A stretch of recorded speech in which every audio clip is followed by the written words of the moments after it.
In this video today, I'm going to be going over how to swap out one of these face-mounted PLC controllers. So with the unit off and unplugged, you can pop open the electrical box here, and that's what you're going to be working with. Alright, to start taking the controller out, you're going to power off the unit and make sure it's unplugged. This is the back inside the electrical box where the face-mounted PLC controller is mounted. You're just going to start off by unplugging these two wires here. It's come out pretty easy. Just pull those out. Next, you're going to do this green block here. Sometimes you might need to use a little screwdriver to help pop that out, but usually you can just do it with your hand. So you're going to pull that right out like this.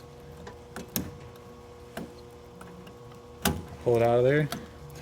And then next you're going to pull this one out. This one is a little more difficult. There's a little latch underneath.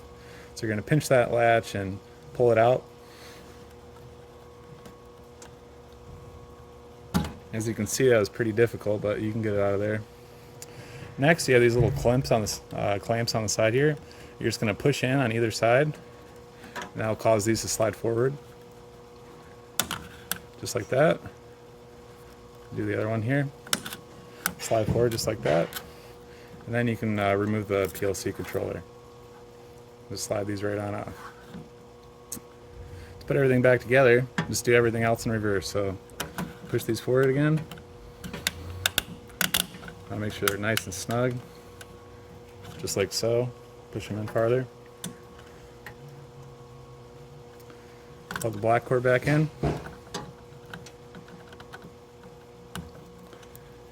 Just like that. Make sure it's nice and snug. Green one again. Just like that. You got to make sure there's no gaps. Looking down here, you can see if there's any gaps.